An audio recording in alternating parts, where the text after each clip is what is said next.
There's a version of you right now, buried under things you never chose, a closet full of clothes you don't wear, a group chat you dread opening, a calendar so full that an empty afternoon makes you nervous. If that made your chest tighten a little, stay with me, because I'm about to give you one single question that quietly dismantles all of it. Not a system, not a 90-day challenge. One question you ask before you keep anything, do anything, or say yes to anything. And once you start asking it, you can't unsee how much of your life was running on autopilot.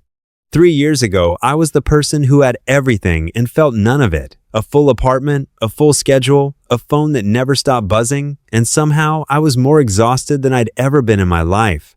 I remember standing in my kitchen at 11 at night, surrounded by unopened mail and unread messages, thinking, why does having so much feel like carrying so much? That question sat with me for months before I understood it.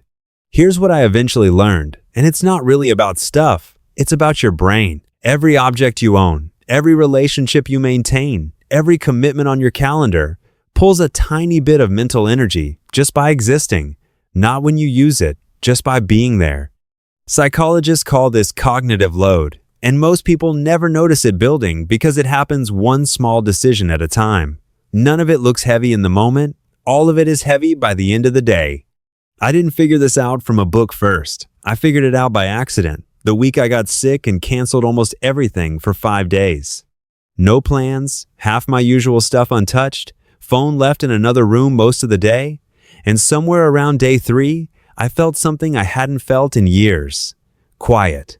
Not boredom, quiet. That's when I started asking myself the question that changed everything. And I want you to actually sit with it for a second instead of just hearing it and moving on. Here it is. Before you keep something, do something, or say yes to something, ask yourself this. Does this add something real to my life? Or am I just afraid of what happens if I let it go? That's it. That's the whole habit. One honest question, asked consistently, about the things in your home, the people in your life, and the hours in your week. Try it with your closet for a second. Just picture one item you haven't worn in a year. Does it add something real? Or are you just afraid the moment you get rid of it, you'll suddenly need it? Be honest. For most people, it's fear. Researchers call this loss aversion, and it's almost mathematical. Losing something feels roughly twice as painful as gaining something of equal value feels good. So your brain defends that unused jacket like it matters, even when it clearly doesn't. There's a reason this feels bigger once you actually try it. Every item you own carries what psychologists call a mental load. You have to remember where it is, decide whether to fix or replace it, work around it when you clean. None of that feels heavy in one moment, which is exactly why it's easy to miss. It's not one box on your desk that overwhelms you. It's the 1,000 tiny decisions those boxes quietly demand every day without you ever agreeing to make them. I remember the first time I actually applied the question to my own closet instead of just thinking about it in the abstract. I pulled everything out onto my bed, every shirt, every jacket, every pair of shoes, and went through it one item at a time. Does this add something real? Or am I just afraid to let it go? About half of what I owned failed that question immediately. Not because I hated those clothes, because I hadn't touched them in over a year, and the only reason I was keeping them was some vague, undefined fear of regret. I gave away 3 garbage bags of things that night, and here's what nobody tells you about that moment. It doesn't feel like loss. It feels like exhaling after holding your breath without realizing you were holding it. Now take that same question and point it at your relationships. And this is where it gets uncomfortable, because it should. Think about one relationship in your life that leaves you a little smaller every time you leave it. Maybe it's a friendship that ran its course years ago, but neither of you said so out loud. Maybe it's a group chat that pings all day with things you don't care about, but ignoring it feels rude. Ask the question, does this add something real, or am I just afraid of the awkwardness of letting it go? I asked myself that about 3 friendships I'd been maintaining purely out of guilt, and the answer was the same every time. I wasn't afraid of losing them. I was afraid of the 5 uncomfortable minutes it would take to be honest. Here's a pause worth taking right now. Think of one person you interact with regularly, purely out of obligation. Don't do anything about it yet. Just notice how your body feels when you picture your next interaction with them. That feeling is data. Your body already knows the answer before your mind admits it. The same question works on time, which might be the place it matters most. Look at your week, not your goals, your actual week. How many things on it are there because they genuinely matter to you? And how many are there because saying no felt scarier than saying yes?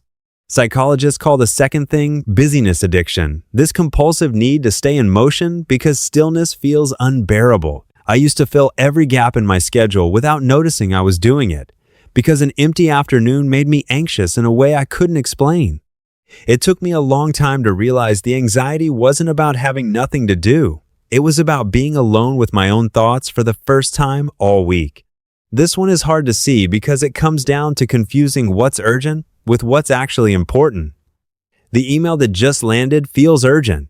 Meanwhile, the things that actually shape your life, your health, your closest relationships, the goals you keep meaning to start, almost never feel urgent on any given day. So they're the first to get quietly sacrificed. They just wait until they turn into something you can no longer ignore. Learning to say no is where this question earns its keep the most. Every time you agree to something out of guilt or habit instead of genuine desire, you are quietly saying no to something else, usually something that mattered more. I used to say yes to almost everything because saying no felt selfish. It took me an embarrassingly long time to realize that every automatic yes was costing me a no I never got to give to something better. Once I started actually asking the question before agreeing to things, my calendar didn't get emptier right away. It got honest. And an honest calendar, even a full one, feels completely different to carry than one built out of obligation. And that's the part almost nobody talks about when they talk about simplifying. You can clear out your closet, mute the group chat, and cancel the dinner you were dreading, and still feel overwhelmed because the loudest clutter was never actually outside you. It was the version of this question running on repeat inside your head. Does this thought add something real, or am I just afraid of sitting in silence without it? Most rumination, the 3 a.m. replaying of a conversation, the spiraling about a meeting that hasn't even happened yet, isn't solving anything. It's just noise pretending to be productivity, and it's asking to be let go of exactly the same way that jacket in your closet is. What finally helped me quiet that noise was almost embarrassingly simple. A few minutes a day just paying attention to the present moment, without fixing it or planning around it. Sitting still, breathing normally, noticing when your mind drifts and gently bringing it back. Done consistently, it loosens rumination's grip because you're training your brain to notice the spiral instead of following it down. What that quiet gives back is something psychologists call savoring, the ability to actually be present for the good moments instead of rushing past them. You can't savor dinner with your family if half your attention is on tomorrow's meeting. The question isn't just about removing what drains you. It's about making space to notice what was good all along. So here's what I want you to actually take from this. Because a video that just makes you feel understood for 10 minutes and changes nothing isn't worth your time. And I don't want to waste it. Pick one category tonight. Just one. Your closet, one relationship, or one recurring commitment on your calendar. Apply the question honestly.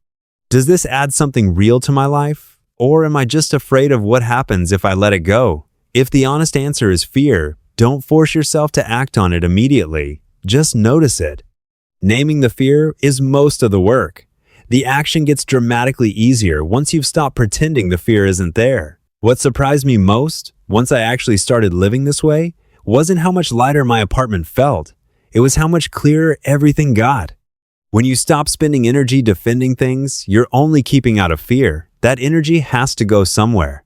It goes into the friendships that actually matter, into work you've been avoiding, into actually being present at your own dinner table instead of half thinking about everything else competing for your headspace.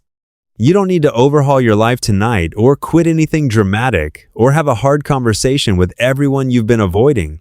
Just ask the question once, honestly, about one thing. Does this add something real, or am I just afraid to let it go? Ask it tonight, about one thing. Notice what happens when you finally stop carrying something you were only holding on to out of fear. Like to learn more about human psychology? Like, comment, and share this video. Subscribe my channel now. Thank you for watching.